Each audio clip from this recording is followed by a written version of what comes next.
जो reality show है इसमें पूरा खर्चा होता है और जाने के लिए एज सच कभी कोई फीस नहीं होती। कई लोग ये भी बोलते हैं टॉप 5 तक पहुंचा दो, बाकी जितने पैसे लगने हम देने तैयार हैं। ये जो पूरी जर्नी रही है कि कुछ छूट गया या ये नहीं कर पाए। हर पल लगता है जबलपुर की इतनी याद आती है कि कितना समय हो गया नर्मदा जी नहीं देखी। और फिर उस वक्त मुझे फिर यही रियलाइजेशन होता है कि अभी जो मेरी उम्र है या चैन से बैठ जाने की या सेटलमेंट की नहीं है। तो कई तरह की कठिनाइयां भी आती हैं, हर्डल्स आते हैं। कई ऐसे दौर आए हैं लाइफ में कि मन किया कि यार छोड़ देती हूँ गाना वाना, क्या पता इसमें शायद मेरा लक नहीं है। बट लिटरली आपको ना मतलब पता नहीं होता है कि अगला क्या होगा। 16-17 साल की उम्र जब बच्चे अपने भविष्य से जूझ रहे होते हैं, अपना करियर गोल डिसाइड नहीं कर पाते, उस उम्र में महज 16 वर्ष की उम्र में हमारे शहर की एक छोटी सी बच्ची जो एक अलग ही सपना देख रही थी, इतिहास रचने का सपना, वो सपना टीवी में जाने का सपना, रियलिटी शो में आने का सपना, अपना नाम बनाने का सपना और अपनी कला से पूरे देश में छा जाने का सपना, जिसके लिए लोग मेहनत करते हैं, मन्नतें करते हैं और अपनी जान लगा देते हैं। उसने वो सपना सच करके दिखाया। नमस्कार, मैं शैली और विशिष्ट में आपको आज हम मुलाकात करवाएंगे उसी छोटी सी बच्ची से। हालांकि आज वो छोटी नहीं रही हैं और किसी भी परिचय की मोहताज नहीं है। वो बच्ची जिनको आज देश छोटी लता जी के नाम से जानता है। सारेगामापा विनर इशिता विश्वकर्मा। इशिता, स्वागत है आपका। बहुत बहुत थैंक यू, और आपने इतना प्यारा इंट्रोडक्शन दिया उसके लिए भी दिल से धन्यवाद। तो इशिता, सबसे पहला सवाल आपसे पूछेंगे। हम विनर इशिता से तो बाद में बात करेंगे, पहले हम इशिता से बात करना चाहते हैं। तो अपने अपने बारे में कुछ बताइए। मेरे बारे में तो कहानी बहुत ज़्यादा लंबी नहीं है, 22 साल की हूँ अभी। पर जब बहुत छोटी सी थी तो अ, सपने बहुत बड़े बड़े देखने की आदत माता पिता ने डाल दी। मम्मी पापा ने बचपन से बड़े बड़े सपने देखने की आज़ादी दे दी, इजाज़त दे दी, और पूरी तरीके से मेरी उड़ान को जो है मुझे पंख देने की अपने पूरे प्रयास दे दिए। तो बस मुझे यही लगता है कि मेरे पेरेंट्स ने या मेरी मम्मी ने और मेरे पापा ने जो एफ़र्ट्स मेरी लाइफ में दिए, और एक बहुत छोटी उम्र से जब उन्होंने मेरे अंदर रुझान देखा संगीत का, और जब उन्हें सुन के लगा कि इसमें कहीं न कहीं स्वर है और शायद ये गा सकती है, ये 2 ढाई साल की उम्र में मेरी मम्मी ने स्पॉट कर लिया था मुझे खेल-खिलौनों के बीच गाते हुए। तो बस उसी उम्र से मुझे सीखने भेज दिया, और क्लासिकल की शिक्षा बहुत छोटी उम्र से मुझे सिखाने के लिए भेजा। और धन्यवाद करना चाहूँगी मेरे गुरुजनों का। सबसे पहली गुरु मेरी रहीं डॉक्टर शिप्रा सुलेरे मैम। फिर आलोक वर्मा सर से मैंने अपनी प्रारंभिक जो शास्त्रीय संगीत की शिक्षा होती है, एग्ज़ाम्स जो दिए जाते हैं हमारे यहाँ, जिनके बारे में पढ़ाया जाता था भातखंडे संगीत महाविद्यालय में, तो वहाँ पे उनसे मैंने प्रारंभिक अपना शुरू किया सीखना। फिर अभी प्रकाश वेरुलकर सर से विगत 7-8 साल 10 साल से सीख रही हूँ, और निरंतर रियाज़ जारी है। तो ये सभी ने जो सारेगामापा की जर्नी रही, सभी ने खिताब तो देखा, वो ट्रॉफी तो देखी, लेकिन उसके पीछे की जो यात्रा रही, संघर्ष रहा, वो शायद हर कोई नहीं देख पाया। तो उसके बारे में कुछ बताइए। बड़ी इंटरेस्टिंग रही है मेरी कहानी, क्योंकि जब मैं जबलपुर में थी और मेरे घर में ये नियम था मम्मी का बनाया हुआ कि चाहे कोई भी कंपटीशन हो, कहीं भी हो, कुछ भी हो, कोई भी अपॉर्चुनिटी हाथ से जाने नहीं देनी है, अटेम्प्ट सब कुछ करना है। तो चाहे ओजस्विनी में मेला लगता था, वहाँ कंपटीशन होता था, सतना में कॉम्पिटिशन्स होते थे, कटनी वगैरह में गई हूँ। तो ये जितने भी पूरे मध्य प्रदेश में जहाँ-जहाँ पर भी ऐसे कुछ भी अपॉर्च्युनिटीज़ मिलती थी या कॉम्पिटिशन्स होते थे, वहाँ मम्मी मेरा ज़रूर से नाम लिखवा के आती थी और मुझे हर एक कॉम्पिटिशन अटेम्प्ट करवाती थी। तो बहुत छोटी-सी थी जब मेरे को मतलब ये ज्ञान बोध हुआ कि भई प्लेबैक सिंगिंग नाम की कोई चीज़ होती है, और मुंबई जाते हैं सभी सिंगर बनने के लिए। और अगर बहुत सुनती थी मैं श्रेया घोषाल और ये सब के गाने बड़े सुंदर-सुंदर आते थे, और मैं बहुत फ़ैसिनेट करती थी कि वाओ यार! जीवन में कभी बनना है तो ऐसे बनना है। तो जब पता चला कि ये जितने भी कलाकार हैं, बड़े आर्टिस्ट हैं, ये सब लोग मुंबई जाते हैं अपनी किस्मत आजमाने, तो बस छोटी सी उम्र में मैंने भी ठान लिया कि भाई मुझे तो मुंबई जाना है। लेकिन जबलपुर से थे, और ऐसा यहाँ पर लोगों को समझाना कि भाई ना कॉलेज में जा रहे हैं, ना कोई पढ़ाई करने जा रहे हैं, मुंबई में स्ट्रगल करने जा रहे हैं, ये लोगों को समझा पाना एक बड़ा कठिन टास्क था। तो उस समय जब मैं छोटी ही थी 6-7 क्लास में, तो एक रियलिटी शो ही था जो एक सबसे आसान आसान तो नहीं कहूँगी, काफ़ी ऑडिशंस के बाद मौका मिलता है, लेकिन वो एक मात्र ऐसा रास्ता था जो नज़र आता था मुंबई तक ले जाने का। तो अब ऐसे तो जा नहीं सकते स्ट्रगल करने की, 7वीं की बच्ची को कौन लेके जाएगा या भेजेगा, पर मुंबई की ज़िद मन में आ गई थी। तो बस यही मैंने टीवी पे देखना शुरू किया कि हाँ, मतलब जो भी कंटेस्टेंट जाते हैं, अच्छा गाते हैं, उनको बोलते हैं आप मुंबई आ सकते हैं। तो मेरे मन में एक ही सपना था कि भाई मुंबई आ सकते हैं सुनना है मेरे को, कि जाने तो मिलेगा नहीं, पर कोई बुला ले तो फिर हो सकता है कि मुंबई आ घर से सकते हैं। और सब जगह से सपोर्ट मिल जाए। तो मेरा जो पहला एक्सपीरियंस था वो सारेगामापा लिटिल चैम्प्स का था, जब मैं 11 साल की थी, और पहली बार मैं मतलब अपनी आंखों से मुंबई शहर देख रही थी। हालांकि बचपन में मम्मी पापा लेकर गए, पर उतने बचपन का मुझे याद नहीं। तो मैं अपने होशो हवास वाली उम्र में जब गई और मैंने देखा, पहला जब मैंने कैमरा फेस किया मेरे जीवन में, मैं 11 साल की थी, मेरे पैर कांप गए उस पूरे परफॉर्मेंस के दौरान। मैं कांप रही थी और मुझसे कुछ भी गाया नहीं गया, और 2 या 3 एपिसोड के बाद मैं एलिमिनेट हो गई उस शो में। पर बहुत बहुत मतलब जैसे कहते हैं ना कि छोटी सी थी मैं, पर ऐसी मैच्योरिटी आ गई थी अंदर कि मेरा बड़ा दिल दुख गया, बड़ा मन कचोट गया कि ऐसे कैसे हो गया। मैं कब से सपना देख रही थी एक बार मुंबई आने का, ये कैसे हो गया मेरे से। क्योंकि लिटरली वो एक बड़ा नया एक्सपीरियंस था, मैंने कभी फेस नहीं किया था कि इतने सारे कैमराज, इतनी सारी हर तरफ जहाँ देखो वहाँ लाइट्स है, बड़े बड़े आर्टिस्ट जजमेंट में बैठे हैं। मेरे लिए बड़ा नया था। उस वक्त मैं बस उस मंच को ये वादा करके आई थी कि ठीक है, आज मुझे अनुभव नहीं था, आज मेरी तैयारी नहीं थी, मैं कमज़ोर खिलाड़ी थी, आज मैं हार के जा रही हूँ, पर मैं तैयारी करके फिर लौटूंगी, और अब की बार मैं आऊँगी तो फिर मैं अपनी ट्रॉफी लेके जाऊँगी। वाह! जैसा आपने बताया कि उस समय जब छोटी थी तो श्रेया घोषाल को अपना आइडल मानती थी। तो ऐसे वो कौन से सिंगर्स हैं या राइटर्स हैं जिनको आप, कंपोज़र हैं, कोई भी हो सकते हैं, तो किसको अब इस समय आप अपना आइडल मानते हैं? मेरे आइडल और मेरे इंस्पिरेशंस ना हमेशा बदलते रहते हैं। मतलब अच्छा। ये चीज़ मैं सबको बोलती हूँ कि कभी भी किसी एक व्यक्ति या किसी एक चीज़ को कभी भी अपना आइडल या अपना आराध्य, या सिर्फ मैं तो इनको फॉलो करती हूँ, ऐसा कभी नहीं होना चाहिए। आपको जिन आर्टिस्ट की जो अच्छी चीज़ लगे उसको ग्रास्प करो, उसको अपने खजाने में ऐड करो एंड आगे बढ़ो। तो मेरे लाइफ में बहुत सारे अलग अलग इंस्पिरेशंस रहे हैं, मोटिवेशंस रहे हैं। श्रेया घोषाल जी मेरी सबसे ज़्यादा पसंदीदा हैं। लता मंगेशकर जी, उनकी तो पूजा जितनी की जाए उतना कम है। आपको टैग भी दिया गया है, लिटरली छोटी लता मंगेशकर। बिल्कुल। तो लता जी डेफिनेटली। तो आशा भोसले जी, सुनिधि चौहान जी, अरिजीत सिंह जी मुझे बहुत पसंद है, बहुत बहुत ज़्यादा। अभी आपने लेटेस्ट मतलब रिसेंटली उनके बाय साथ द डेब्यू ग्रेस किया। ऑफ गॉड, हाँ जी। और किशोर दा के बहुत गाने पसंद हैं, मोहम्मद रफ़ी साहब। तो इन सभी लेजेंडरी आर्टिस्ट्स को मैंने बहुत सुना है बचपन से, और बस यही चाहत थी कि मुझे मतलब ध्येय बहुत छोटी उम्र में पता था कि मुझे यही करना है। अब कैसे होगा ये मुझे नहीं पता, लेकिन करना तो बिल्कुल। यही है। अब कहते हैं ना कि जो चाहो वो बिल्कुल। बिल्कुल पूरी पूरी कायनात। कायनात उसे हाँ, मिलाने में लग जाती है, बिल्कुल। राइट।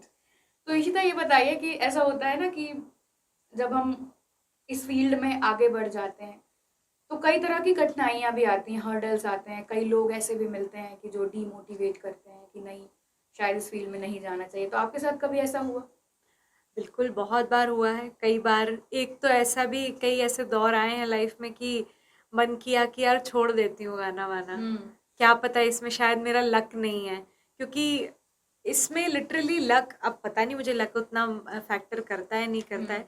बट लिटरली आपको ना मतलब पता नहीं होता है कि अगला क्या होगा। जैसे फॉर एग्ज़ाम्पल अगर आप नीट की तैयारी करते हो या हुँ, जेईई की तैयारी हुँ, करते हो, आपको एक लेवल पता होता एक्चुअली। है ना? अगर आपने एंट्रेंस आपने अगर क्लियर किया, देन एडवांस आएगा, देन ये आएगा, फिर अगर हो गया देन कॉलेज में फर्स्ट ईयर आएगा, प्रोसेस सेकेंड पता ईयर, होती है, आपको एक मंजिल रास्ता पता होती है होता जी है। एक्चुअली। और इस फील्ड में क्या है ना कि एकदम ब्लैंक है, एकदम खाली रास्ता है बिल्कुल। और आपको आपका रास्ता खुद बनाना है। तो लिटरली इस फील्ड में क्या है ना कि स्ट्रगल और हर्डल से कहीं ज़्यादा मुझे ऐसा लगता है कि एक मेंटल प्रेशर होता है, because you don't know the next step. और सबसे अचंभे की बात यह है कि हर हर एक आर्टिस्ट, हर एक कलाकार की कहानी अलग होती है। सबके बिल्कुल, जीवन में संघर्ष जरूर रहा है, पर बिल्कुल। सबका अपना अलग संघर्ष रहा है। बिल्कुल। किसी का कुछ रहा है तो किसी का कुछ, कोई परिवार से उतना काबिल नहीं था, या बिल्कुल। कुछ परिवार अच्छा था लेकिन कहो साथीगण अच्छे नहीं थे, या हाँ। हर किसी की जी, अपनी अलग बिल्कुल, अलग परेशानी। और सबने जिन जिन भी लोगों ने अपना नाम बनाया है उनकी अपनी एक अलग कहानी रही है। तो मेरे जीवन में मैं मानती हूँ कि बिल्कुल बेशक ऐसे हर्डल्स या स्ट्रगल्स जो मुझे लगता है अब इतना कुछ देखने के बाद मुझे ऐसा लगता है कि ये पार्ट है लाइफ का, बिल्कुल। और इन चीज़ों को लेके मैं बहुत नेचुरल हो गई, यूज्ड टू हो गई। बचपन में मुझे बड़ा बुरा लगता था, मैं रो देती थी, इमोशनल हो जाती थी, बहुत मतलब बहुत ओवर इमोशनल थी, सेंसिटिव थी। और जैसे जैसे लाइफ आपको सिखाती जाती है, मुझे ऐसा लगता है कि आप कठोर नहीं पर आप समझदार बनते जाते हो, और वो शायद मेरे साथ हुआ। पर मुझे ऐसा लगता है कि मैं इसके लिए ना अपनी मम्मी को बहुत बड़ा क्रेडिट दूंगी, कि मम्मी हमेशा ना सीसॉ के उस तरफ बैठी हैं मेरे जीवन में, अच्छा। हमेशा एक ऑपोजिशन का रोल उन्होंने निभाया है। जैसे फॉर एग्जांपल अगर मैं कभी हारी हूँ, कभी असफलता का सामना किया है, तो हमेशा शी वॉज देयर कि ऐसे कैसे नहीं बनेगा, ऐसे कैसे सिलेक्शन नहीं होगा, कोई बात नहीं, एक नहीं हुआ कोई बात नहीं, अपन फिर ट्राई करेंगे, चलो कोई बात नहीं, इस बार नहीं हुआ सिलेक्शन, अपन फिर से जाएंगे, इसमें इसमें हताश होने वाली क्या बात है। और कभी अगर मैं जीती, कभी अगर मैंने कुछ अचीव किया बड़ा लाइफ में, तो शी वॉज ऑलवेज देयर कि हाँ कोई बहुत बड़ा तीर नहीं मार लिया है, या जैसे हमारी जबलपुर की भाषा में कि भाई कोई पहाड़ नहीं खोद लिया है तुमने। तो she was always on the other side of the सीसा, और हमेशा एक बैलेंस उन्होंने मेंटेन किया। तो मुझे ऐसा लगता है कि उनकी वजह से ना मतलब मेरे लाइफ में स्वीट एंड सॉल्ट हमेशा एक बैलेंस्ड मात्रा में रहा है। तो जैसे आपने लक की बात करी, तो कुछ ऐसा है कि कुछ अध्यात्म या कोई लकी चार्म कुछ ऐसा मानती हैं कि ये मेरे साथ रहेगा, या ये चीज़ तो मेरा दिन अच्छा जाएगा, या मैं अच्छा गाऊंगी, अच्छा परफॉर्म करूंगी? मैं एक्चुअली बहुत ज़्यादा लक में नहीं मानती। मुझे ऐसा लगता है कि अगर 90% आपकी मेहनत है ना, तो 10% आपका लक काम करता है, और ये हर किसी के उसमें है। हालांकि पिछले कुछ सालों में जब अध्यात्म से बहुत ज़्यादा जब मेरा जुड़ाव हुआ, मुझे ऐसा लगता है अध्यात्म से आप सही मायने में कब जुड़ते हो, एक तो जब आपको बचपन में माँ बाप सिखा दें, तब आप सिर्फ जुड़े हुए होते हो, आपको उसका ज्ञान उतना नहीं होता। फिर धीरे धीरे जब हम कहते हैं लाइफ हैपेंड विद अस, जब जीवन आपके साथ होने लगता है, खेलने लगता है, तब आप जब आध्यात्म से जुड़ते हो, मुझे लगता है तब आप असल मायने में आध्यात्म को बहुत ज़्यादा समझते हो। तो वही है, गीता में श्री कृष्ण ने कहा है कि किया हुआ कभी व्यर्थ नहीं जाता। तो इसमें मैं बहुत ज़्यादा विश्वास रखती हूँ कि मैं आज जो मेहनत कर रही हूँ, जिस रास्ते में कर रही हूँ, अगर मुझे इस बात का यकीन है कि मैं जो कर रही हूँ वो सही है, या वो अच्छा है, या सही रास्ते पर है, वो ऐड होता चला जाएगा, वो जो है जुड़ता चला जाएगा। और वो कब आपको किस सिचुएशन में मल्टीप्लाई होकर मिलेगा, यू नेवर नो। तो यही है कि आप अपना कर्म करते चलें। और लकी चार्म की अगर मैं बात करूं, तो लकी चार्म मेरे हमेशा बदलते रहते हैं। केवल अच्छा। एक ही कांस्टेंट लकी चार्म है, वो है मेरी मम्मी। मुझे ऐसा लगता है कि मम्मी अगर आसपास होती है ना, तो मैं बहुत कॉन्फिडेंट रहती हूँ, और वो कभी नहीं होती तो मैं थोड़ी सी डगमगा जाती हूँ, कभी कभी मुझे ऐसा लगता है। बट मेरे लकी चार्म्स यूजुअली बदलते रहते हैं, जैसे it depends upon my need. जैसे ओके, ओके। हाँ जी, फॉर एग्जांपल जब मैं इंडियाज़ गॉट टैलेंट का जब मैं ऑडिशन देने गई, तो उस वक्त मेरे पापा का कोट मेरे लिए सबसे बड़ा मोटिवेशन था, या वो मुझे ऐसा लगा कि यही लकी चार्म है, क्योंकि उनकी इच्छा थी कि मैं जाऊं ऑडिशन देने और मैं इसमें पार्टिसिपेट करूं, या मैं जबलपुर में ना रहूं, ज़्यादा टाइम अपना ज़ाया ना करूं। तो मुझे लगा कि अब आपकी इच्छा थी, तो आप तो हो नहीं, बट आपका जैकेट लेके जाती हूँ एज अ लकी चार्म, और मुझे विश्वास है कि आप मेरा साथ दोगे। अच्छा, अगर इशिता विश्वकर्मा सिंगर नहीं होती तो क्या होती? बड़ा अच्छा सवाल है। अगर मैं सिंगर नहीं होती, तो मुझे लगता है कि मैं शेफ़ बनना प्रेफर करती। वाह। घर में बनाने वाले ऐसे नॉर्मल नहीं, बट लिटरली शेफ़ बनने का, क्योंकि मेरे को बहुत शौक है रेसिपीज़ और ये सब देखने का। हालांकि मैं उतनी कोई प्रो नहीं हूँ किचन के मामले में, ना ही मुझे उतना कुछ आता है, बट स्टिल मेरा इंटरेस्ट बहुत है उस तरफ। तो अगर सिंगर नहीं होती तो मेरे ख्याल से मेरी मेहनत उस तरफ मुड़ हालांकि कोई जाती। प्रो नहीं होता, ये आपकी जर्नी से ही हम सीख रहे हैं कि मेहनत ही इंसान बिल्कुल। को प्रो बनाती है या उस लेवल तक ले जाती है। तो अब हम रियलिटी शो की तरफ आते हैं।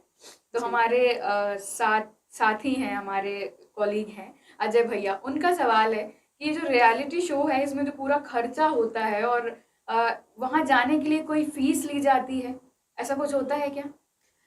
जाने के लिए एज सच कभी कोई फीस नहीं होती। कई लोग मुझसे भी पूछते हैं कि आपने कितने पैसे दिए थे या फिर कितने पैसे देने पड़ते हैं। कई लोग ये भी बोलते हैं कि आप बस हमको बता दो, आप सिर्फ हमको टॉप 5 तक पहुंचा दो, बाकी जितने पैसे लगने हम देने तैयार हैं। So let me clear this for everyone कि I belong from a very humble background. बहुत ही एक नॉर्मल मिडिल क्लास और हम्बल फैमिली से मैं बिलोंग करती हूँ।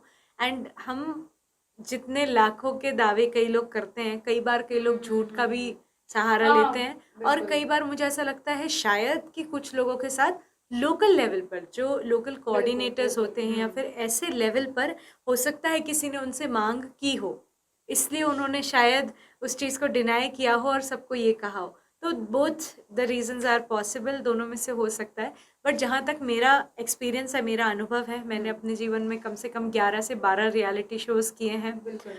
रीजनल भी किए हैं, नेशनल भी सभी किए हैं। हाँ। और मेरा अभी तक का अनुभव ऐसा रहा है कि मुझसे तो आज तक कभी नहीं मांगा। सिर्फ ऑडिशंस तक जाने का जो खर्चा रहता है, जैसे आने जाने का खर्चा हो गया और ड्रेस वगैरह और ये सारी चीज़ों का खर्चा ऑडिशन तक हमको खुद बेयर करना पड़ता है, हमारे खाने पीने रुकने का।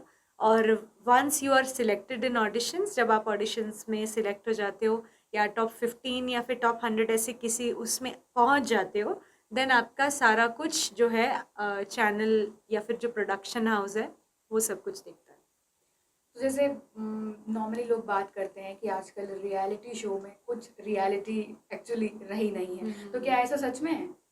मुझे ऐसा लगता है कि रियलिटी शोज़ हो सकता है कि बहुत ज़्यादा रियल ना हो। ऑफ कोर्स ये एक एंटरटेनमेंट बिजनेस है, तो बहुत रॉ रखेंगे तो वो टीवी में दिखाने लायक रहेगा नहीं। एक्चुअली। तो मुझे ऐसा लगता है कि रियल का मतलब उसमें ये है कि जो कंटेंट रहता है वो आपसे ही पूछते हैं। जैसे फॉर एग्जांपल जब हम लोग ऑडिशंस वगैरह देने जाते हैं, जब सिलेक्ट हो जाते हैं, तो वो आपके साथ इंटरव्यूज़ आपके लेते हैं, आपसे बहुत सारे सवाल जवाब करते हैं, आपके फ्रेंड बनते हैं, so that they can ask you so many questions, आपके बारे में वो जान सके कि आप ओवरऑल आप एक पर्सनैलिटी कैसे हो। तो आप कोई भी शो देखोगे तो आप उस शो में ना हर एक कंटेस्टेंट का एक आइडेंटिटी समझोगे कि अच्छा ये लड़की यहाँ की है, इसकी ये कहानी है, तो हर एक चेहरे का, हर एक आर्टिस्ट की ना एक आइडेंटिटी बनती है। So for that identity makeup मुझे ऐसा लगता है कि इस चीज़ को लोग कई बार गलत समझ लेते हैं, या हो सकता है कि कई बार बहुत ज़्यादा ऐसे टीआरपी गेन करने के लिए बहुत इमोशनल सारी चीज़ें बनाई जाती हैं। बट अगर मैं अपना एग्जाम्पल दूँ तो मैं इस चीज़ का मुझे लगता है कि काफ़ी परफेक्ट एग्जाम्पल बन के आई हूँ कि I appeared on India's Got Talent जब मेरे पापा नहीं रहे। और जाहिर सी बात थी कि वो इतना रीसेंट इंसिडेंट था कि 15 दिन हुए थे मेरे पापा को और मैं ऑडिशन में पहुंची और मैंने उनका कोट पहनकर गाया।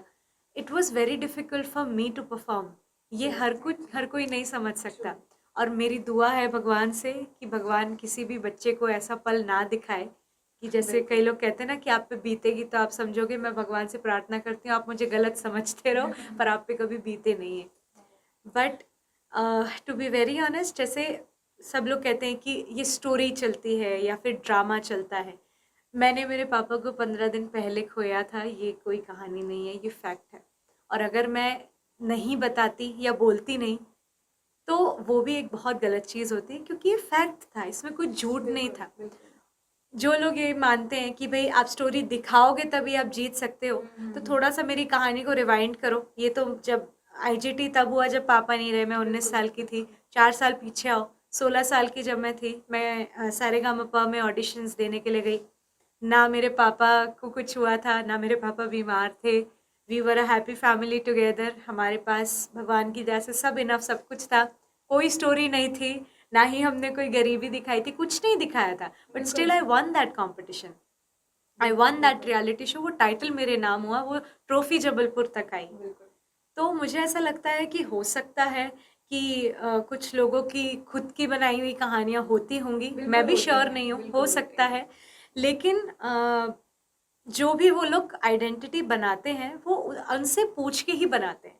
पूछ के इन द सेंस कि भाई आपकी अगर जैसे कहानी है, अब जैसे मान लीजिए फॉर एग्जांपल आपकी अगर कहानी है, आपका अगर हम मान लें, तो वो आपकी पूरी जर्नी पूछेंगे। जी। फिर अगर आप बताओगे कि हाँ जब मैं स्कूल में थी या जब मैं इस ऑडिशन के लिए आने वाली थी तो मुझे 104 डिग्री का बुखार था, मैं फेंट हो गई थी, मैं एडमिट थी, बट स्टिल मैं ऑडिशन देने आई हूँ।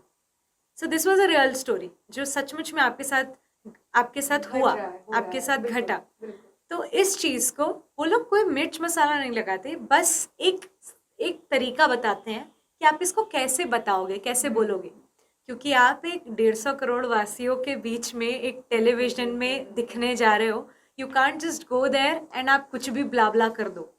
आप इतने बड़े शो पे बिल्कुल। रिस्क नहीं ले सकते। इंटरव्यू भी जब आप लेते हैं तो आप एक 4 प्रश्न सोच के रखते हैं कि मैं ये पूछूंगी ताकि मेरा इंटरव्यू बोरिंग ना हो जाए। तो definitely they are there to make a show.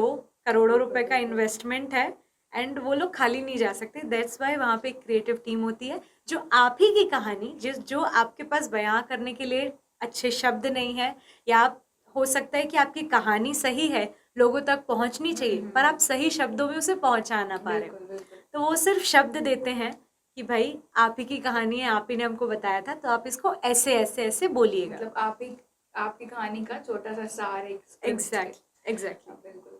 तो क्योंकि यहाँ स्टेज की बात हुई है, तो होता है ना कि हम थोड़ा-सा स्टेज फ़ियर होता है, डर जाते हैं। तो कभी ऐसा लगा नहीं कि थोड़ा-सा नर्वस हो रही हूँ, इतने सारे लोग बैठे हैं, दिग्गज बैठे हैं, तो कभी ऐसा मोमेंट हुआ? मुझे ऐसा लगता है कि आज तक stage fear is there in myself, मतलब मुझे अंदर महसूस होता है। कोई भी परफॉर्मेंस के मतलब पहले गाने के पहले मेरे अंदर एक धक धक धक धक वाली फीलिंग होती ही होती है, जो विथ टाइम धीरे धीरे थोड़ी कम ज़रूर होती है। बट मुझे ऐसा लगता है कि उसका होना भी ज़रूरी है, नहीं तो आप बहुत ज़्यादा कॉन्फिडेंट भी होना अच्छा नहीं है। तो मुझे ऐसा लगता है आप अगर इसके बीच का एक बैलेंस समझ लो ना, कि कॉन्फिडेंट भी रहना है बट कहीं ना कहीं नर्वस नहीं बट सचेत रहना है कि हमसे कोई गलती ना हो जाए। बिल्कुल।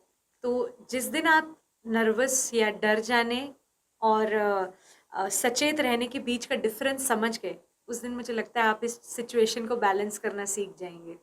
बिल्कुल। चूँकि अभी आपके पापा का ज़िक्र हुआ, तो मैं आपकी फैमिली के बारे में जानना चाहती हूँ, फैमिली बैकग्राउंड के बारे में जानना चाहती हूँ। मुझे ऐसा सब बोलते हैं, मम्मी भी बोलती हैं कि ये जो मुंबई जाने की ज़िद या प्लेबैक सिंगर बनने की ज़िद, या नहीं मैं तो यही बनना चाहती हूँ, कि जो ज़िद है ये मैं मम्मी के पेट से ही मैं सुनते बिल्कुल, सीखते बिल्कुल। निकली। और मतलब जीन्स में है। बिल्कुल जीन्स में आया। जी। और मेरे जो पापा थे वो रिकॉर्डिस्ट थे, हमारा रिकॉर्डिंग स्टूडियो था। और मम्मी भी मेरी सिंगर रही हैं, उन्होंने भी आजीवन संगीत को ही जीवन समर्पित किया है। तो मुझे ऐसा लगता है कि उन्हीं के जीन्स या उन्हीं की जो ख्वाहिशें थी, या यूँ कह सकते हैं कि अधूरी ख्वाहिशें थी, जिनको पूरा करने का जो था मेरा सपना बन गया कि मुझे यही करना है। तो मम्मी पापा भी इस चीज़ को लेकर मुझे बहुत सपोर्ट बचपन से करते रहे, क्योंकि कहीं न कहीं वो अपना ही बचपन या अपनी जवानी के दिन कहीं न कहीं मुझ में देख रहे थे, कि इन्हीं सपनों को बिल्कुल। लेकर कभी वो भी मुंबई गए थे, कभी उनका भी यही ड्रीम था कि वो ये करना चाहते हैं। पर किसी न किसी कारणवश, चाहे वो कोई भी रीज़न बन गया हो, बिल्कुल होता है, कई बार कि होता है। बिल्कुल उनको लौट कर जबलपुर आना पड़ा, जबलपुर में अपना जीवन बसाना पड़ा। तो बहुत सारी ऐसी चीज़ें थी जो उन्होंने मेरे साथ नहीं होने दी। दुनिया से लड़के भी, सबसे लड़के भी मुझे म्यूज़िक में फुल ऑन सपोर्ट दिया। जब टीचर स्कूल में बुलाकर बोलते थे कि भई अच्छी बात है, गाना गाती है, बहुत अच्छी बात है, म्यूज़िक में अच्छा कर रही है, लेकिन आप उसकी पढ़ाई पे ध्यान दीजिए, आप उसको फुल टाइम म्यूज़िक मत कराइए, आप उसकी पढ़ाई सफ़र कर रही है, ब्रिलियंट है, अच्छा पढ़ती है, आप उसका करियर नहीं बर्बाद कीजिए, वगैरह वगैरह बहुत ऐसी चीज़ें होती थी। But my parents were always there. मैं पढ़ाई में चाहे कैसे भी मार्क्स लाऊं, मुझे कभी डांट नहीं पड़ी, लेकिन कभी अगर म्यूज़िक में मेरा सेकंड नंबर आया तो मुझे घर में मेरी क्लास ली गई है। अच्छा। क्योंकि इस मामले को लेकर मम्मी पापा, स्पेशली मम्मी बहुत स्ट्रिक्ट थी कि तुमको जो चुनना है तुम्हारी स्वतंत्रता है, लेकिन जो चुन रही हो अपनी इच्छा से उसमें हमको तुम नंबर 1 चाहिए। तो वही 2 बिल्कुल। ऑप्शन होते हैं ना कि या तो सब्जेक्ट मम्मी पापा का ले लो, मार्क्स हमारी हिम्मत के होंगे, या तो बिल्कुल, सब्जेक्ट बिल्कुल। अपनी पसंद का और मार्क्स मम्मी पापा के मन के। जैसे अभी करियर की बात हुई तो कई बार होता है ना कि ये कला के क्षेत्र में या सिंगिंग, डांसिंग, ये जो फील्ड होती है तो लोग कहते हैं कि इसमें प्रोफेशनली नहीं जाइए, इसमें कोई फ्यूचर नहीं है। वेरी कई ट्रू। बार ऐसी सलाह मिलती है। बिल्कुल सही बात। तो आपको भी किसी ने ऐसा कहा कभी और कहा कि नहीं नहीं ये इस तरफ नहीं जाइए, आप गलत रास्ते चल रही हैं, ऐसा कभी बिल्कुल। कुछ हुआ? बिल्कुल हुआ है, पूरा बचपन ऐसा ही बीता है, क्योंकि अ, जबलपुर में लोगों को ये चीज़ समझा पाना कि ये भी एक करियर ऑप्शन है, या ये भी एक प्रोफेशनल ऑप्शन है कि इसमें भी जीवन बनाया जा सकता है, इसमें भी एक बहुत अच्छा करियर बनाया जा सकता है, या प्रोफेशनली या फाइनेंशियली स्टेबल बना जा सकता है आगे जाके, ये लोगों को समझाना बड़ा कठिन था, बहुत कठिन था। इनफैक्ट मैंने पर्सनल लेवल पे बहुत मेहनत की है इस चीज़ को स्थापित करने के लिए। मुझे अभी भी याद है जब मैं सारेगामापा जब मैं विनर बनी, उसके बाद से मेरी तैयारी शुरू थी कि शोज़ और कॉन्सर्ट्स वगैरह मैं कर रही थी, और शोज़ और कॉन्सर्ट्स की दुनिया बहुत अच्छी चल रही थी। दुनिया के सामने मैं कहीं न कहीं प्रूव कर पा रही थी कि भई इसको भी प्रोफ़ेशनली किया जा सकता है, और आप करियर वाइज़, या जिसको कहते हैं ना कि हाँ, अब मेरा बच्चा फाइनेंशियली स्टेबल है, या अब मैं करियर वाइज़ फाइनेंशियली सेटल्ड हूँ। ये चीज़ कह पाना मेरे लिए मुमकिन हो रहा था, और बीच में आया एक नया दौर जिसको कोविड का नाम देते हैं। तो वही सेम कहानी कि भाई किया हुआ कभी व्यर्थ नहीं जाता। आपने अगर कुछ भी किया है, कुछ भी बोया है, वो आपको कब काम आएगा, कैसे काम आएगा, आपको नहीं पता।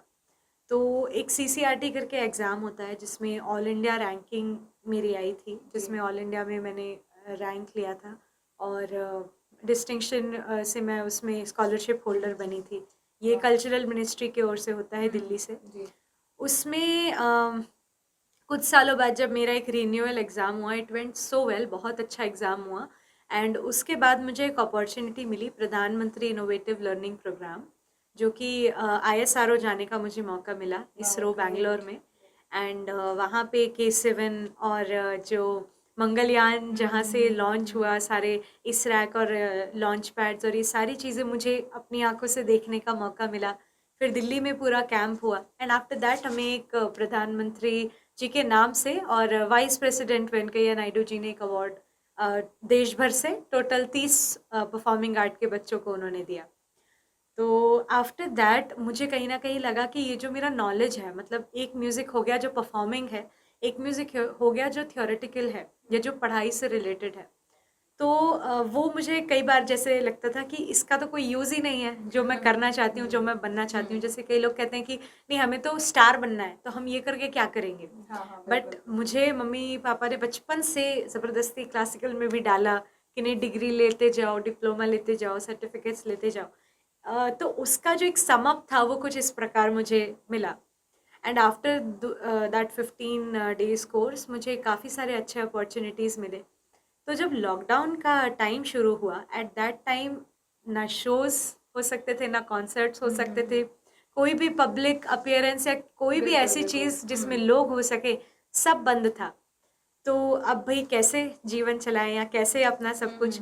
और वो ऐसा दौर था कि मतलब हमारे घर का ज़ीरो, मतलब बिजनेस ही सब कुछ था, तो ज़ीरो सोर्स ऑफ इनकम था। At that time I started working in front row, और ऐसे कई ग्रुप्स के साथ मैं जुड़ी और मैंने क्लासेस लेना स्टार्ट किए। तो उस टाइम पे मुझे ये चीज़ रियलाइज़ हुई कि जो मैंने पढ़ा है बचपन से, या जो मेरी संगीत के प्रति रुचि थी, या जो किताबें मैंने पढ़ी, जो म्यूज़िक के बारे में हिस्ट्री मैंने पढ़ी, जो ज्ञान मैंने लिया, वो आज मुझे काम आ रहा है। तो मुझे ऐसा लगता है कि आप जो भी फील्ड चुने, उसको बिल्कुल भी आप फॉर ग्रांटेड मत लीजिए। And to be very honest, मैं ये सबको कहना चाहूँगी कि आप ना किसी बहुत ही अनोखी चीज़ के साथ उसको क्लब ना करें। जैसे कई लोग होते हैं कि इंजीनियरिंग ले लेते हैं but they want to become a singer, या they want to become an actor. तो इंजीनियरिंग एक कंप्लीटली डिफरेंट चीज़ हो गई, और एक्टिंग या फिर सिंगिंग या ये सारी चीज़ें एकदम कंप्लीटली चीज़ डिफरेंट हो गई। तो आई विल सजेस्ट कि जैसे मैं अपना एग्जांपल अगर दूं, तो मैंने बीए लिया, बैचलर इकोनॉमिक्स, पॉलिटिकल साइंस और फंक्शनल इंग्लिश से, विच वाज गुड, क्योंकि मैंने ये लिया क्यों, अपने 12th के मार्क्स के बेस पे, क्योंकि और कोई ऑप्शन मेरे पास था नहीं। देन मैंने अभी मैं एमए इंग्लिश लिटरेचर कर रही हूँ। क्यों मैंने इंग्लिश लिटरेचर लिया, काफ़ी लोग बोलते हैं क्योंकि म्यूज़िक में मुझे कोई अच्छा ऑप्शन या कॉलेज मिला नहीं, इसलिए मुझे इंग्लिश बेटर लगा, सो दैट मेरा कम्युनिकेशन बेटर हो पाए, सो दैट जो ऑफिशियल चीज़ें आती हैं, मेल्स पे आती हैं या फिर ऑफिशियल कोई डॉक्यूमेंट आते हैं, उन्हें पढ़ते वक्त मुझे डिक्शनरी या गूगल की सहायता ना लेनी पड़े। तो ज्ञान हमेशा आपके काम ही आता है। तो मेरा यही सजेशन है एक तरीके से लोगों को कि जो भी फील्ड आप चुनते हैं, do it with your 100% effort. और ये मत समझिए कि मुझे पर्टिकुलरली सिर्फ ये करना है, तो मैं ये करके क्या करूँगी या वो करके क्या करूँगी। ऐसी चीज़ें क्लब करो जो आपको ओवरऑल मदद करे। तो इतना सारा स्ट्रगल, इतने सारे हर्डल्स, फिर फेम, और अब इतनी बड़ी रिस्पॉन्सिबिलिटी, जैसा कि आपने बताया कि पापा नहीं रहे, उसके बाद 15 दिन के अंदर आप स्टेज पर थी, परफॉर्म कर रही थी, तो उसके बारे में कुछ बताइए कि कितना कठिन था, जो लोगों को दिखाई नहीं देता भीतर का, लोग हमें सिर्फ ऊपर से देखते हैं, तो उसके बारे में कुछ बताइए। एक्चुअली जब पापा हॉस्पिटल में एडमिट थे, तो वो 15-20 दिन ने बहुत कुछ सिखा दिया, बहुत कुछ, मतलब इमोशनल जितनी मैं थी उतनी ही स्ट्रांग बनने लगी, जितनी सेंसिटिव थी उतनी ही समझदारी बनने लगी, समझ में आने लगी, दुनिया समझ में आने लगी, लोग समझ में आने लगे। और जब पापा जिस दिन, जब तक वो एडमिट रहे, तो सलाइंस और ये सारी चीज़ें जब उनको बहुत हैवी डोज मिलता था, तो उतना होश में नहीं रहते थे उस टाइम। बट पूरे टाइम जब जब भी वो कुछ भी बोलते रहते थे, उनकी ज़बान पे सिर्फ एक शब्द रहता था, एक ही लाइन रहती थी, अगर वो मुझे चलता फिरता कहीं भी देख लें, बस मेरे पे नज़र पड़ जाए या मम्मी से मिले, तुम इसको यहाँ पे मत रहने दो, या तुम यहाँ क्या कर रही हो, जाओ ऑडिशन देने जाओ, उनका कॉल आ रहा है। उनका कॉल आया था आज से 10 दिन पहले, मतलब उनको खुद की हालत याद नहीं थी, पर उनको ये याद था कि 10 दिन पहले एक ऑडिशन का कॉल आया था।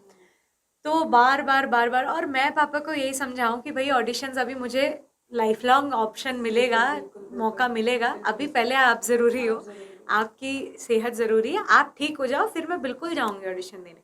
बट ही वॉज कॉन्स्टेंटली, सिर्फ उनका इसी पे फोकस रहता था कि नहीं, पहले तुम ऑडिशन देने जाओ, यहाँ क्या कर रही हो, टाइम वेस्ट क्यों कर रही हो। तो मुझे जब जिस दिन पापा नहीं रहे ना, तो जब आप अपने किसी इतने करीबी को जब आप खो देते हो ना, तो आपके दिमाग में सिर्फ वो कहानियाँ चल रही होती हैं। मतलब ऑल दोज किड्स जिन्होंने अपने माता पिता में से किसी को भी खोया है ना, they will always understand this feeling कि जिनके पास है ना पेरेंट्स, उन्हें अभी वैल्यू नहीं है, उन्हें पता नहीं है, क्योंकि वो रोज़ मिल रहे हैं, रोज़ बात कर रहे हैं। जब आपके ज़िंदगी से, आपके परिवार से एक चलता फिरता, मुस्कुराता, खाता पीता, आपसे बात करता हुआ व्यक्ति ऐसे चुटकी बजा के गायब हो जाता है ना, लिटरली आपको बचपन से लेकर बड़े तक की सारी यादें आती हैं। एक एक चीज़, एक एक बारीक बारीक चीज़, आप रोड क्रॉस करते हो, आपको याद आता है कि अभी अगर पापा बाजू में होते तो वो हाथ पकड़ लेते। आप अगर किसी शॉप में गए हो, स्टोर पे गए हो, कोई चीज़ आपको पसंद आ रही है, आप पापा से तुरंत बोल देते कि पापा ये भी चाहिए। You know, these are small things जो उनके जाने के बाद ना आपको बहुत हिट करती है। So when I lost my पापा, वो पूरे, मैंने मेरे पापा का अंतिम संस्कार किया, एंड आई प्रॉमिस्ड हिम कि कोई नहीं, मैं सब संभाल लूँगी, आप भरोसा रखना और अपना आशीर्वाद रखना मेरे साथ। सो आफ्टर दोज 13 डेज जब देर ही हो जाती है, तो कॉल आया हमारे पास, ये जो ऑडिशन वाले जो पापा को कॉल कर रहे थे, उन्होंने बोला कि मैम ये लास्ट ऑप्शन है, ये लास्ट ऑडिशन मुंबई में ओपन ऑडिशन होने वाला है, ओके, ये अगर आप दे देते हो देन वेल एंड गुड, और अगर नहीं हो पाता है तो बेटर लक नेक्स्ट टाइम। ये मौका गया फिर। हाँ, तो मैंने कुछ नहीं सोचा, मैंने बस मम्मी को बोला, मम्मी को अपनी सारी कहानी बताई। मम्मी उस वक्त अलग ही मेंटल जोन में थी, जिसकी मतलब कभी जिस लेवल पे मैं भी कभी अपने अब आप को कोई रख के नहीं नहीं समझ सोच पाएगा, सकती, बिल्कुल कोई बिल्कुल नहीं समझ सकता। बिल्कुल बिल्कुल, नो अ, डाउट। उस समय मतलब आई रियली अप्रिशिएट मेरी मम्मी के जिगरे का। मैं मतलब बहुत सम्मान करती हूँ इस बात के लिए कि उन्होंने जिस तरीके से मेरे इस डिसीजन का साथ दिया और उन्होंने कहा कि ठीक है, उनकी भी तो यही इच्छा थी, तो चलो अपन ऑडिशन देने जाएंगे। एंड बड़ी मुश्किलों से हम मुंबई तक का सफ़र तय किया, गए हम लोग, ऑडिशन दिया। मैंने पहला audition and it was very difficult for me to perform. और सब कहते हैं कि तुमने स्टेज पर रोया क्यों, and I will be like कि मैं भी रोना नहीं चाहती थी। मैंने बहुत अपने आप को कंट्रोल करने की कोशिश की, बट वो सिचुएशन या वो समय हमारे हाथ में होता नहीं है, बिल्कुल बिल्कुल बिल्कुल भी नहीं होता। ना आंखें आपके कंट्रोल में होती हैं, ना आंसू आपके काबू में होते हैं। बिल्कुल। तो बस मेरी यही इच्छा थी, यही मेरी उम्मीद थी कि जो उम्मीदें मम्मी पापा ने हमेशा मुझसे रखी है वो उसमें कभी निराश ना हो। क्योंकि मेरे माता पिता के कैसे एफर्ट्स थे, मेरे माता पिता ने क्या क्या किया है, ये मैं अगर कुछ बन गई या मैं वो बन गई जो वो सपना देख कर गए हैं, बिल्कुल। बस वो सब सब कवर हो जाएगा। तो कहते हैं ना कि लोगों को बस जैसे ट्रॉफी दिखाई देती है, एक इंसान दिखाई देता है ट्रॉफी लिए, विनर का खिताब लिए, लेकिन उसके पीछे जो 4 लोगों की मेहनत, एफर्ट्स, हिम्मत, ताकत होती है वो हर कोई नहीं देख पाता, वो सिर्फ वो इंसान जान पाता है। तो बिल्कुल आप, जो आपकी बातें हैं इस प्रूफ करती हैं इस बातों को। तो इशिता, ये तो थोड़ा सा इमोशनल मोमेंट हो गया। अब हम पूछना चाहते हैं, कभी ऐसा होता है ना कि आप स्टेज पे हो, रियलिटी शो में कुछ ऐसे फनी मोमेंट्स हो जाते हैं जो हमें लाइफ लॉन्ग याद रह जाते हैं, तो कुछ कुछ ऐसा हुआ? हाँ, काफ़ी बार ऐसे फ़नी इंसिडेंट्स तो बहुत होते रहते हैं। जैसे अभी एकदम मुझे ऐसे याद नहीं आते, बट हमेशा ना सेट्स पे या फिर कभी भी जब स्टूडियो में हम शूट कर रहे होते हैं ऐसा, तो it always depends upon the director of the show. Director ही होते हैं जो ना मतलब या तो माहौल को बहुत लाइट रखेंगे, या तो अगर वो गुस्से में है तो पूरा दिन बड़ा बिल्कुल स्ट्रिक्ट बिल्कुल बीतेगा। बिल्कुल। तो इट ऑलवेज डिपेंड्स अपॉन कि डायरेक्टर का मूड कैसा है। और हम लोग लिटरली हमारे जो शो आईजीटी में जो डायरेक्टर थे वो साहिल सर थे। तो हम लोग लिटरली सुबह सुबह 6 बजे आके सबसे पहला यही पूछते थे, क्या साहिल सर किस मूड में मूड है। कैसा है? तो हमेशा ऐसा रहता है। बाकी जजेस का बड़ा मैटर करता है। जैसे कई बिल्कुल। बार मतलब जजेस ही बड़े खराब से मूड में आते हैं या स्ट्रिक्ट होते हैं या मतलब काफ़ी गुस्से में होते हैं। तो उसके हिसाब से हमको लगता है भाई आज तो अपनी वाट लगनी है, आज तो बड़ा उटपटांग कमेंट मिलेंगे या क्या। बट कई बार बहुत अच्छा अच्छा भी रहता है। फनी इंसिडेंट्स एक्चुअली हमारे शो पे अर्जुन बिजलानी जो होस्ट करते थे उस टाइम शो को, ही वॉज सो फनी। बहुत मतलब बात बात पे आपको हंसाना। तो हमारे शो पे किरण मैम जो थी, किरण खेर जी, और अर्जुन भैया, दोनों के बीच में एक अलग ही लेवल की मतलब एक नोक झोंक। खटपट नोक झोंक हाँ चलती हाँ। रहती थी। तो किरण मैम जो थी हमेशा ना बड़ा ऐसे सुंदर एकदम डायमंड के ऐसे सेट वगैरह पहन के हमेशा आती थी। एंड हम लोग हर दिन हर शूट में उनकी तारीफ करते थे कि वाह आज कितना सुंदर पहना, कितना सुंदर पहना। तो एक ड्यूओ थे हमारे शो पे, दिव्यांश एंड मनोराज करके। सो वो फेवरेट कंटेस्टेंट थे किरण मैम के। ओके। तो जितनी भी बार वो बोलते थे मैं इतना पसंद किया, आपका परफॉर्मेंस इतना पसंद किया कि मैं क्या कर लूँ। तो अर्जुन भाई ऑलवेज यूज्ड टू से, अरे आप ज़्यादा कुछ मत कीजिए, आपने जो हार पहना उसमें से एक हीरा निकाल के दे दीजिए। सो सच इंसिडेंट्स बहुत कभी कभी बहुत याद आते हैं, नॉस्टैल्जिया फील होता है। अच्छा इशिता, ऐसा कभी हुआ कि कोई कहीं कहीं बाहर कुछ परफॉर्म कर रही हैं, परफॉर्मेंस दे रही हैं, कहीं किसी शहर गई हो, तो ऐसा होता है नॉर्मली कि कोई लिफाफा लेकर आ गया हो, या फिर वो क्या बोलते हैं उसको, न्योछावर ऐसे नोट लेके आ गए, कभी ऐसा हुआ है, ऐसे इरिटेशन हुआ हो या? अरे ऐसे तो बड़े फनी किस्से हुए हैं। जैसे हाँ, ऐसा तो होता है कई बार कि कई लोग ऐसे नज़र वज़र उतार के ऐसे हाथ में देते हैं वगैरह। एक बार बड़ा एक अनोखा सा इंसिडेंट हो गया। एक अंकल थे, मतलब मुझे भी उनका नाम वगैरह याद नहीं। तो वो एक ऐसा अपना फ़ोन लेके वीडियो बना रहे थे मेरा। तो मैं गा रही थी और मैंने गाते-गाते उनको काफ़ी बार बोला कि आप थोड़ा ध्यान रखो। मतलब ऐसे मैं गा रही हूँ बट गाते-गाते मैं उनको ऐसे इशारा कर रही हूँ ध्यान कि वहाँ है। ध्यान, क्योंकि स्टेज होता है ना, स्टेज के नीचे आप गिर सकते हो। बिल्कुल बिल्कुल। एंड वो उल्टे खड़े होके बस ही was so Okay. Busy in to making my video. तो मैंने उनको 2-4 बार गाते गाते, मैं बोल भी नहीं सकती कि म्यूजिक चल रहा है, मैं गा रही हूँ बिल्कुल। एंड मैं इशारा ही कर रही हूँ कि वहां से दूर हम्म, जाइए करके। हम्म, एंड थोड़ा सा वो राइट में से आए एंड धड़ाम से वो नीचे गिर गए स्टेज से। एंड जो आर्टिस्ट जो हमारे साथ सब बजा रहे थे वो लोग हंसने लगे, क्योंकि हम उनको कब से समझा रहे हैं कि भैया आप मत बनाओ, आपको बनाना है आप साइड से बना लो या नीचे उतर के बना लो। तो ऐसे ऐसे कुछ मोमेंट्स हो जाते हैं। तो जैसे ये जो भी पैसे वैसे भी लेके आते हैं ना, तो मैं उनको बोलती हूँ कि स्टेज की हमें आदत है, हम लोग हील्स वील्स पहन के और वो तारों के बीच में और ये सब हम चल लेते हैं। आपको आप उतने फेमिलियर नहीं हो तो प्लीज बी कॉशियस। जैसे कई लोग क्या डांस वांस करते हुए आते हैं एंड धड़ाम से गिरते हैं। तो it's my request to all of them कि भाई आपके नजराने और आपके प्यार का बहुत बहुत धन्यवाद, और दिल से मैं उसको बहुत प्रेम से स्वीकारती हूँ। पर आप अपने साथ बुरा करके मेरा भला ना करें। बिल्कुल। कई बार ऐसा भी होता है, जैसे हमारे कोई परिचय के डॉक्टर हैं और हम उनके पास अपना इलाज करवाने पहुंच जाते हैं, कि अपने रोगों को लेकर पहुंच जाते हैं जी। कि प्लीज हमें बता दीजिए। तो ऐसा कोई आपके साथ कोई इंसिडेंस हुआ कि आप रोड पर चल रही हैं, किसी ने आपको पहचान लिया, एयरपोर्ट पर हैं या हाँ कोई जी। पब्लिक प्लेस पर है और सडनली किसी ने बोला हो एक गाना गा के सुना दीजिए प्लीज, अरे ऐसा ये कभी तो हुआ है? हमेशा हर बार हर जगह मेरे साथ हो जाता है। एक बार मुझे मेरे हाथ में कुछ ऐसे प्रॉब्लम हो गया था, कुछ हम्म, शिफ्ट हो गया था ये बोन जैसा।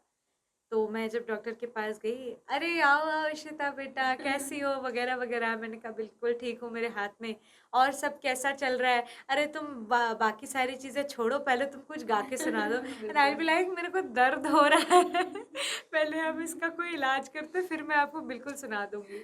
हाँ, बिल्कुल। तो इशिता, हमारे व्यूअर्स के लिए आप बताइए कि जैसे कुछ पेरेंट्स होते हैं कि जो चाहते हैं कि उनका बच्चा म्यूज़िक फ़ील्ड में जाए, लेकिन अ, किस उम्र से उनको सिखाना चाहिए, किस तरह वो आगे मुकाम हासिल करे, रियलिटी शोज़ तक जाए। लोगों को पाथ नहीं पता होता, मार्गदर्शन नहीं होता है कि बिल्कुल। ऐसे करें, ऐसे करें। तो हमारे व्यूअर्स के लिए बताइए कि कैसे वो अपने बच्चे को इस फ़ील्ड में आगे बढ़ा सकते हैं? बिल्कुल। मैं सबसे पहले तो लोगों से यही रिक्वेस्ट करूंगी, पेरेंट्स से भी और बच्चों से भी मेरे साथ की उम्र के भी सभी लोगों से मैं यही रिक्वेस्ट करूंगी कि ट्रेंड फॉलोअर मत बनिए, ट्रेंड सेटर बनिए। बिल्कुल, बिल्कुल। ये बहुत इम्पॉर्टेंट है, क्योंकि हर एक व्यक्ति अपनी एक अनोखी काबिलियत के साथ जन्मा है। हर किसी की अपनी एक कोई खूबी है, कोई खामी है, और हम अपने आप को जितना अच्छा जानते हैं ना, उतना कोई हमें नहीं जानता। तो मुझे ऐसा लगता है कि आप अपने स्ट्रेंथ को पहले पहचानो। जैसे कई बार सबको लगता है कि हाँ यार, रियलिटी शो में जाओ तो ज़िंदगी बन जाती है, हुँ, या आपने ये कर लिया तो आपकी लाइफ सेट है। लाइफ सेट जैसा शब्द ही गलत है। लाइफ सेट जैसा कुछ नहीं होता है इस जीवन में। हर किसी जिन जो देख के आपको लगता भी होगा इनकी तो लाइफ सेट है, डोंट जज एनीवन उनके सोशल मीडिया से। सोशल मीडिया बिल्कुल। में हमको 10 फोटो हम खींचते हैं, उसमें से एक जो सबसे बेस्ट आती है उसको हम एडिट करके थोड़ा ब्राइट करते हैं, फिल्टर लगाते हैं, फिर पोस्ट करते एक्चुअली हैं। बिल्कुल, बिल्कुल। और वो जो 9 आई, हुँ, जो आपको खुद अच्छी नहीं लगी, वो गायब, वो आपने दिखाई ही नहीं दुनिया बिल्कुल, को। बिल्कुल। But that is reality. वो जो 9 आपने खींचे वो रियलिटी है। वो एक तो वो है जिसको ट्रू, आपने चुना कि ये बिल्कुल। जानना चाहिए लोगों को। तो मेरा यही सभी पेरेंट्स से रिक्वेस्ट है, या सारे बच्चों से भी रिक्वेस्ट है, कि सिर्फ कुछ देख के या प्रभावित बस होके अपना फील्ड मत चुनिए। आपकी जो खूबी है, आपको लगता है कि हाँ यार ये मेरी स्ट्रेंथ है, हाँ यार इस चीज़ में मैं बहुत कुछ अच्छा कर सकती हूँ, या बिल्कुल। ये करने में मुझे मज़ा आता है।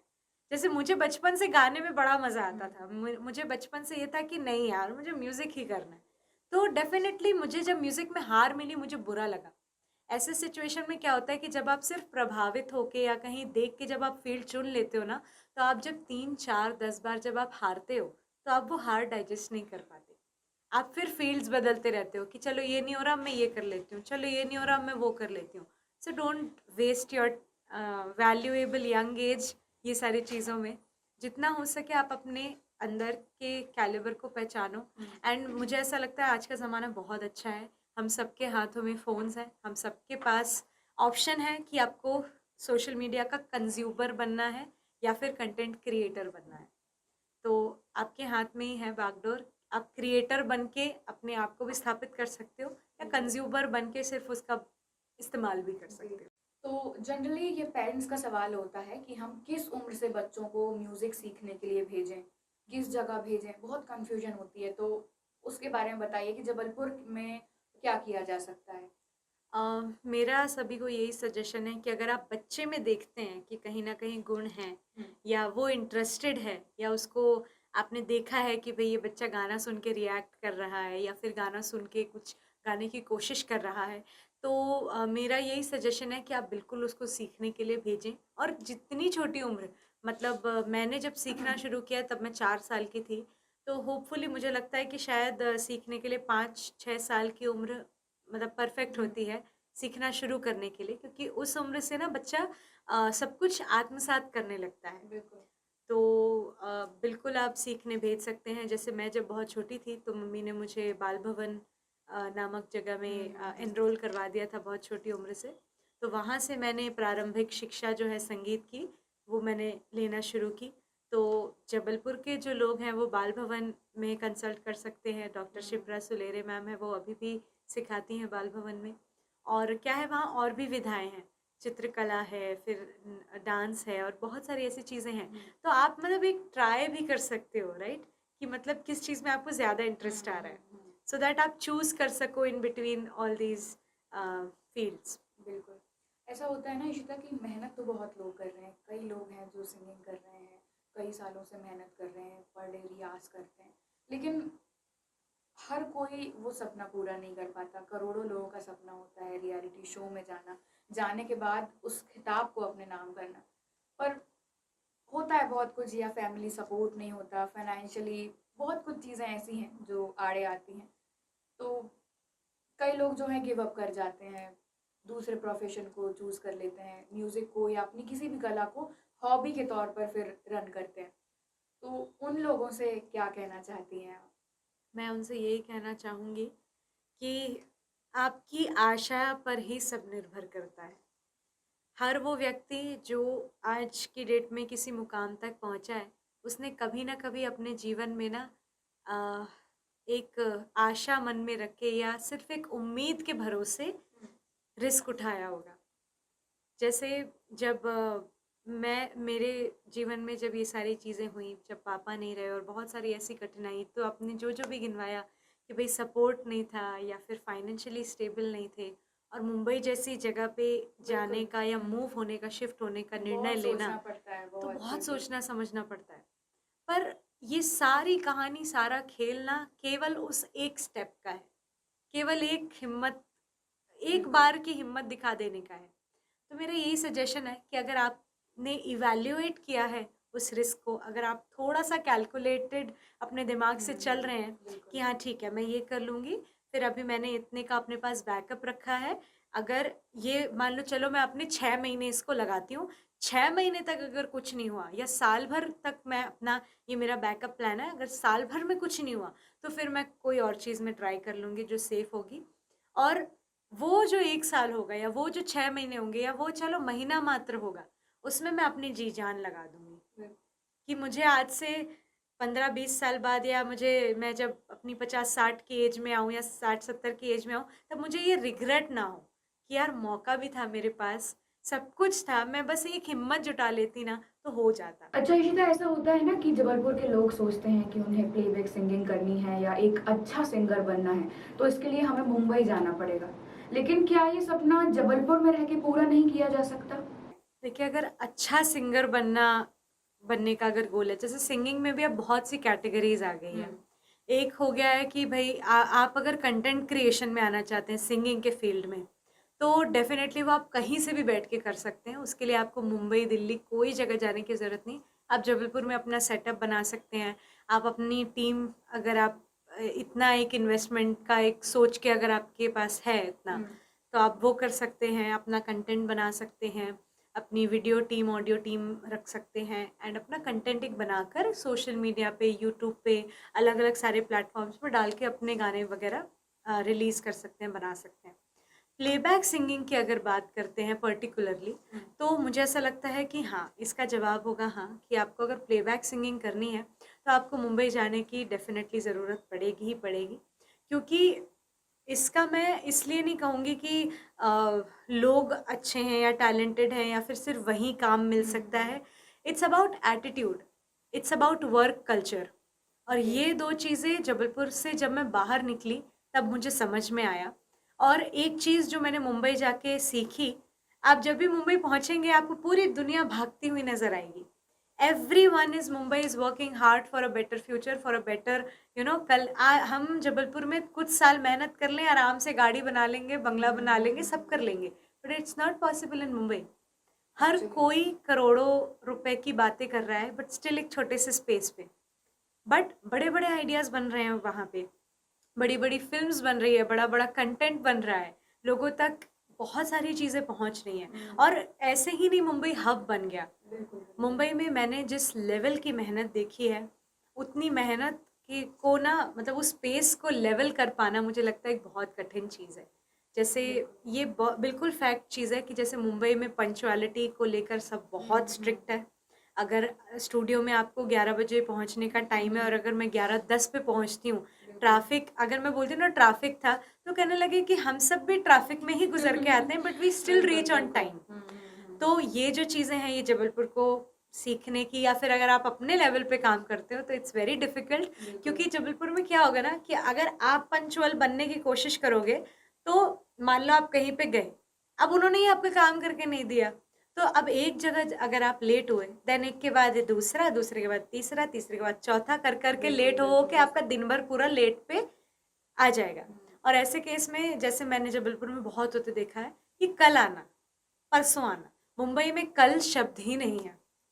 मुंबई में कल या परसों का शब्द सिर्फ तब दिया जाता है जब उनको करना ही नहीं है आपके साथ काम। ओके सीधे जब आपको अगर नो कहना है उनको, वो नो नहीं कहेंगे, कहेंगे चलिए कल करते हैं, बाद में कल करते हैं। देखते हैं हाँ, फिर फ़ोन उठाना बंद एंड आपसे कॉन्टैक्ट ही बंद। Okay because nobody wastes their time there. Time time time is money, value time is वहाँ मनी जी फॉर मुंबई। और मुंबई में ये चीज़ बहुत अच्छी है कि वो लोग बहुत रिस्पेक्ट करते हैं इस चीज़ की। अपने भी टाइम की बहुत इज़्ज़त करते हैं, आपके भी टाइम की बहुत इज़्ज़त करते सबसे हैं। बड़ी बात और भी बहुत सी चीज़ें हैं जो वर्क कल्चर है वो सीखना बहुत ज़रूरी है। तो मुझे ऐसा लगता है कि आप अगर एक बार मुंबई रह के आओगे या मुंबई में आप उस वर्क कल्चर में, उस ढर्रे में अगर आप ढल के एक बार काम करोगे ना, मुझे लगता है वो मेहनत की या फिर वो अपना 100% देने की, क्योंकि अपॉर्च्युनिटीज़ बहुत मिलती हैं, पर उसको आप कितना कैश कर पा रहे हो या कितना आप उसको फुल्ली यूटिलाइज़ कर पा रहे हो, बिल्कुल ये जो सीखने का जो एक वो रहता है ना, ये आप तभी सीख सकते हो जब आपके पास कॉम्पिटिशन हो, अच्छा खासा कॉम्पिटिशन, कि आपने अगर एक गलती की, आपका नेक्स्ट सब्स्टिट्यूट आके खड़ा है। बिल्कुल तो ऐसे में ना इंसान बड़ा सीरियस होके काम करता है। फोकस तो टू बी वेरी ऑनेस्ट, अगर मैं अपने एक्सपीरियंस से बताऊं, अगर प्लेबैक सिंगिंग करनी है, कोई भी ऐसी चीज़, क्यों मैं भी मुंबई गई, क्यों? क्योंकि कहीं पर पहुंचने के लिए ना कहीं से निकलना बहुत ज़रूरी होता है। बिल्कुल शहर हमारा बुरा नहीं है, बिल्कुल पर यहाँ पे यहाँ के लोगों का जो लाइफस्टाइल है, जो वर्क कल्चर है, वो इस फील्ड के लिए परफेक्ट बिल्कुल भी नहीं। जैसे कहते हैं ना कि कुछ पाने के लिए कुछ खोना पड़ता है तो आपकी ये जो पूरी जर्नी रही है कभी कुछ ऐसा लगा हो या कभी बैठे हो तो फील हुआ हो कि कुछ छूट गया या ये नहीं कर पाई कभी ऐसा हुआ हर पल लगता है, जबलपुर की इतनी याद आती है कि मैं उसको शब्दों में बयान नहीं कर सकती। मैं सच बताऊँ तो जबलपुर कभी भी आने का मन हो जाता है, मन क्या लालच आ जाते हैं मन में कि कितना समय हो गया अपना नर्मदा शहर जी नहीं देखी। कभी ऐसे शांति से अपना एकांत शहर में, ग्वारी घाट लिटरली बिल्कुल रात के टाइम पे बिल्कुल ऐसे शांति, जब बस एक कहीं वो रामचरितमानस चल रही होती है, वो जो एक कोई दादाजी की आवाज़ आ रही होती है, बस शांति, कुछ नहीं सुनाई दे रहा, बस शांति से हम बैठे हैं, नर्मदा जी देख रहे हैं, ये बिल्कुल सुकून ही नहीं है और कहीं पे। तो ये बड़ा याद आता है, बहुत मिस करती हूँ मैं ये सारी चीज़ें। पर फिर उस वक़्त मुझे फिर यही रियलाइज़ेशन होता है कि अभी जो मेरी उम्र है, ये सुकून की, आराम की या चैन से बैठ जाने की या सेटलमेंट की नहीं है। तो आपको भी समझना चाहिए, स्पेशली हमारे जबलपुर के यूथ को ये चीज़ समझना चाहिए कि आपका गोल सेटलमेंट नहीं, एस्टेब्लिशमेंट है। तो बिल्कुल इस चीज़ को समझिए, जितने भी जो भी यूथ है हमारे जबलपुर का, कि सेटलमेंट का गोल मत रखो, एस्टैब्लिशमेंट का गोल रखो। फिर वो आपको कहीं भी मेहनत करके मिले, जहाँ आपको रास्ता दिखे, जो आपको सही लगे, थोड़ा सुकून आपको छोड़ना पड़ेगा। जैसे अभी अभी प्लेबैक सिंगिंग की बात हुई और आपने अभी हाल ही में अरिजीत सिंह के साथ डेब्यू किया है मन जोगिया तो ये ऑफर आपको कैसे मिला और ये इसकी जो जर्नी थी उसके बारे में कुछ बताइए जी, बड़ी इंटरेस्टिंग कहानी है। एक्चुअली मुंबई में एज अ स्क्रैच आर्टिस्ट मैं काम करती हूँ। ओके। तो स्क्रैच में बेसिकली होता क्या है कि जितने भी आप स्क्रीन्स पर गाने सुनते हैं बड़े पर्दे पे, वो सभी में से कई सारे गाने होते हैं जो मैंने गाए होते हैं या मेरे जैसे स्क्रैच आर्टिस्ट्स ने गाए होते हैं। ओके। तो ये जो फ़िल्म जब बन रही थी प्यार है तो है, तो इस फ़िल्म का जब काम वगैरह सब शुरू हुआ, उस टाइम पे इस फ़िल्म के स्क्रैचेस डिज़ाइन हो रहे थे, बन रहे थे ये गाने। और इस गाने के 6 गाने थे, इस फ़िल्म के 6 गाने थे और 6 के 6 स्क्रैचेस मैंने गाए थे। तो मेरी आवाज़ पे सुन के अमाल मलिक, अरमान मलिक, ये पलक मुछाल, फिर ऐसे कई सारे सिंगर्स ने अच्छा। इसको अपनी आवाज़ देकर अलग-अलग गाने गाए। ओके। आफ्टर दैट जो ये मन जोगिया जो गाना था, ये भी स्क्रैच मैंने गाया था, ये अरिजीत जी को भेजा गया एंड अरिजीत जी के साथ एक कोई तो फीमेल सिंगर कोई और बड़ी, कोई या होने श्रेया वाली घोषाल होगी। या कोई ऐसा ओके। बड़ा नाम गाने वाली थी। एंड जब अरिजीत जी के पास पहले ही गाना पहुंचा, उन्होंने सुना, so while he was recording, तो उन्होंने गाते गाते सुनते सुनते एकदम से बोला, वो इस सिंगर अच्छा गा रही है, कोई वाओ, नहीं है क्या? ग्रेट। एंड उनके मुंह से बस इतना निकल गया। एंड जो प्रोड्यूसर थे वो भी मौजूद थे उस वक्त रिकॉर्डिंग में, मैं नहीं थी क्योंकि मैं तो अपने स्क्रैच गा के चली गई थी, मुझे पता भी नहीं होता। ऐसे तो कितने हज़ारों स्क्रैचेस हैं, मैं आए दिन हर रोज़ गाती हूँ, बिल्कुल। जिसका कोई सर पैर नहीं है, मुझे पता भी नहीं है। कई सालों में मैं कहीं ना कहीं फिल्म हम लोग देखने जाते हैं, मूवी देखने जाते हैं, मैं याद दिलाती हूँ कि यार ये मैंने गाया था। तो उस टाइम अरिजीत जी का वो बोलना एंड प्रोड्यूसर को एकदम से क्लिक होना कि हाँ यार, अगर अरिजीत सिंह बोल सकता है कि ये अच्छा गा रही है तो ये Actually, डेफिनेटली अच्छा गाया होगा। बिल्कुल, बिल्कुल। And that's how I got lucky. और उसी जो मैंने गाया हुआ था उसी को उन्होंने फाइनल कर दिया वाओ। एंड वो फिल्म में डाल दिया and that's how I got my debut. तो ऐसे ही मुझे लगता है कि शायद किस्मत चमक जाती है या बिल्कुल, आपकी मेहनत कहीं ना कहीं रंग ले आती है। But I am on to my path. मुझे पता है कि मैं हज़ारों गाने गाऊंगी जिसमें से कुछ में मुझे मौका मिलेगा या चांस मिलेगा, but I am into it. आप तो लकी हैं ही, आपके साथ-साथ हमारा पूरा शहर जबलपुर भी लकी है कि हमारे शहर से, हमारे ही बीच से किसी ने बॉलीवुड में डेब्यू किया और इतने बड़े-बड़े दिग्गजों के साथ इतने बड़े पर्दे पर दिखाई दे रही है। तो चूँकि फाइनेंशियल स्टेबिलिटी की बात हुई, तो ये बताइए कि सबसे पहली पेमेंट या जब कोई प्राइज़ मनी मिली होगी, तो उसका क्या किया? एक्चुअली मैं बहुत छोटी थी जब एक कंपटीशन होता था, शायद सतना गई थी मैं उस टाइम, अच्छा। और विनर बनी थी उस शो में। तो उसमें मुझे 11,000 का कैश प्राइज मिला था, ओके, हाँ। जो आई स्टिल रिमेम्बर मेरे जीवन की सबसे पहली पहली कमाई कमाई। थी जो बिल्कुल। मुझे गाना गाने पर ऐसे जीतने पर मिली थी। तो उस 11,000 को मम्मी ने एफडी करवा दिया था, ये बोल के कि आज से 5 साल बाद हो सकता है ये इतनी बड़ी हो जाए कि इसको रियलाइज हो कि हाँ ये मेरे लाइफ के पहले पैसे पहले हैं। पैसे हैं। बट आई डोंट नो उसके बाद शायद वो आगे चलती गई, एफडी कंटिन्यू हो गई या क्या पता, बट वो 11,000 की जो एक थी, तो मम्मी को ये था कि ये रखे रहेंगे, तो शी इज़ गुजराती, तो उन्होंने इस हिसाब से सोचा कि 11,000 बिज़नेस ये घर माइंडेड। पे रखे, उससे बिल्कुल, बेटर है बिल्कुल। कि वो हाँ। एफडी बना के, इसको हो सकता है आज से 10 साल बाद रियलाइज हो कि ये मेरी पहली कमाई थी। तो इशिता, बहुत अच्छा लगा आपसे बात करके, आपकी पूरी जर्नी को Same जान के, this किस way. तरह हर्डल्स और किस तरह स्ट्रगल्स और उसके बाद इतना फेम, सिर्फ अपने आपको ही नहीं हमारे पूरे शहर के लिए ये बहुत बड़ी बात है, शहर को गौरवान्वित करने वाली बात है। थैंक यू सो तो मच। आपके भविष्य के लिए बहुत बहुत शुभकामनाएं। Thank बहुत you. अच्छा लगा आपसे बात करके। तो आपने देखा किस तरह अपनों का सपोर्ट हमें हर मकाम हासिल करवा सकता है। तो आप भी अपनों को सपोर्ट कीजिए और उन्हें उड़ने के लिए पंख दीजिए। तो हम इस तरह आपको विशिष्ट में किसी विशिष्ट पर्सनैलिटी से मिलवाते रहेंगे। तब तक जुड़े रहिए शुद्ध लोकल से और हमारे चैनल को शेयर और सब्सक्राइब करना ना भूलें।